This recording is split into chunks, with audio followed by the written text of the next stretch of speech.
So hello and welcome back to Monza, and today I'll be driving the Renault Sport GT3 car, and during this session I'll be taking a look at which tyres to use. Should you be using the hard compound or should you be using the softs? Now I used Monza as the test track and I've run numerous laps using different settings from clear to lightly cloudy to heavy cloud, changing the times, just looking at the track temperature and all really. And I'm going to be breaking that down, showing you a few tables that I've produced as to what sort of lap times I was able to recreate, and really when best to be using the hard compound tyre over the softs, or whether to just run the softs through qualifying and use the hards during the race, etc. So without further ado, let's get on with the testing and let's have a look at some of these tables.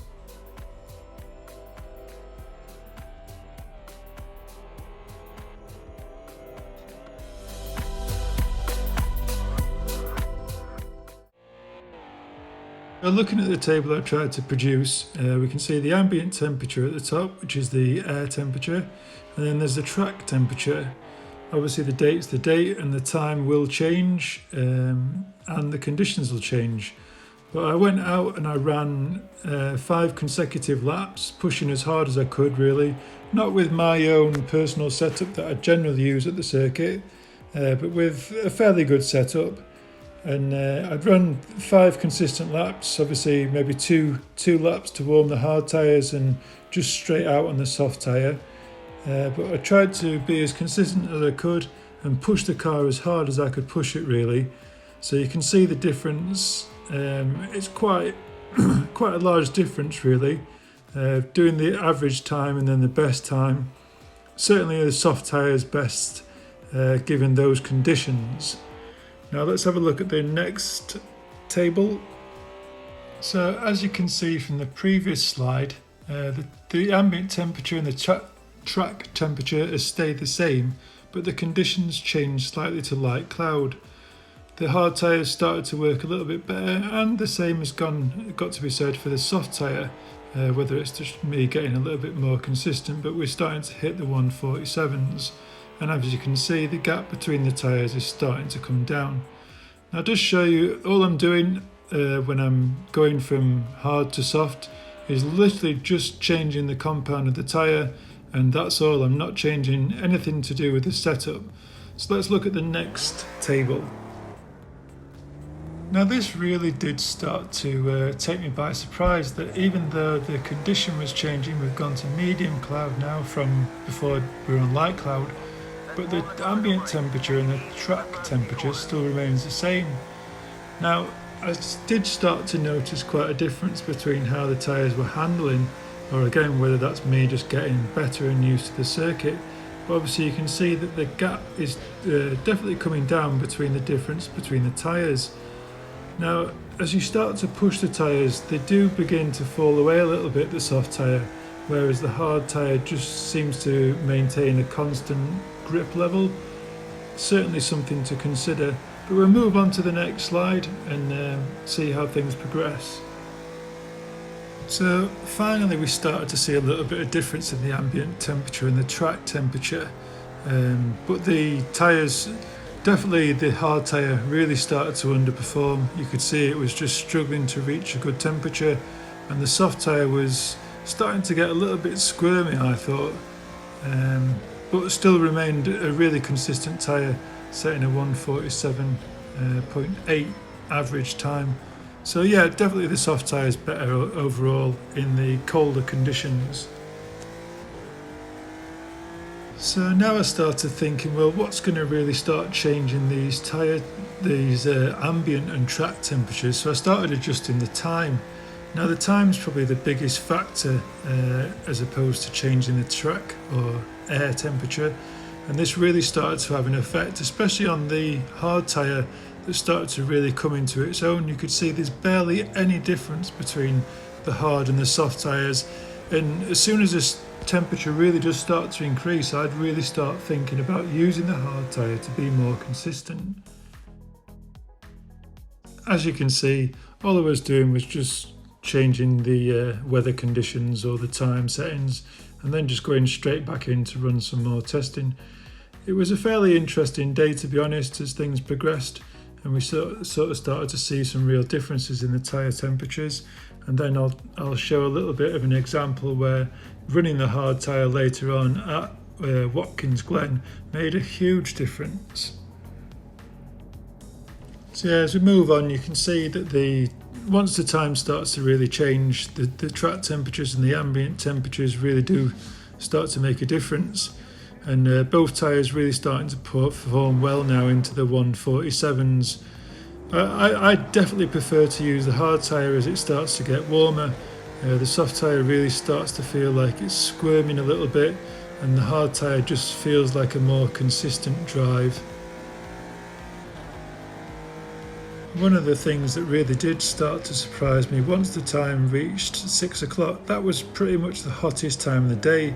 Now, I'd have thought that would have been more towards the middle of the day, but the hottest time of the day is around 6 o'clock, and then it starts to cool down again. But as you can see, both tyres performing really well, hitting 148s. And again, I'd still, as much as the soft tyre still performs better, I preferred running on the hard tyre. So just moving away from Monza now, and we're joining here at Watkins Glen. You can see that the ambient temperature is 80, but the track temperature is 130. Now, with joiners on board here, and I'm just going to let this run a little bit. I've done 2 laps already, and this is me just starting my 3rd lap. I'm running soft tyres, and you can just see how much heat's just being generated, especially on the left-hand side of the car, using the telemetry view. You can just see the tyre temperatures well into the 240s on the inside of the tyre, which is just far too hot. You want to be really looking probably around the 210, 215 sort of area to keep the tyre nice and cool, maybe even 220, but certainly not into the 250s. As you can see from the slow motion footage, getting the tyres too hot is just going to lead to sliding the car too much, and it's really going to start to affect your lap times. So with a quick pit stop, let's change onto the hard tyres and see what a massive difference this makes to the lap time and also to how the car feels. So just joining on track once again with the telemetry, you can see that the tyre temperatures have come way down now, and the car's really starting to push and just handle really well. It really does make such a difference on this circuit running the hard tyre. Now, I'm not going to say that every circuit makes such a difference as this, but I think you're gaining, it felt close to about 2 seconds a lap, but as you can see from the table that I'm going to put up very shortly, the lap times were just miles away from each other, and it was just such a pleasure to drive this car and just try and push to hit those 142s. Obviously this isn't the setup that I always use, and I was quite capable of hitting a 142.6 using my own setup for the car, but definitely running the hard tyre at Watkins Glen, and I'll certainly spend a little bit of time practicing on other circuits, especially when you're looking in lobbies when people are adjusting the times, the time of day. It really is going to make a massive difference to which tyre to run, so bear that in mind as you join in a race. Don't always think that running the hard compound is going to be helpful. The soft tyre might work much better, or you might find that the soft tyre is capable of running one good qualifying lap and then it starts to fall away, and you're probably better off running long distances, running the hard tyre. So really something to think about. I'll put the last table up just to show you the difference between the times, but certainly something worth thinking about if you're part of a league or you're looking at doing longer stint races. But even short races can be affected by the tyre temperatures, maybe 5 to 10 laps. So just something to think about, guys. So as you can see, just looking at the details there, the hard tyre is just such a consistent tyre, and the soft tyre is it's nowhere near it really, running an average of 145. The 143s were just so easy, and had I gone on to do the 5th lap I might have very well hit the 142s. You can see the tyres just getting better and better, or my lines are getting better and getting more confidence in the tyre. But that was just running, I think that was in time trial mode, to be honest.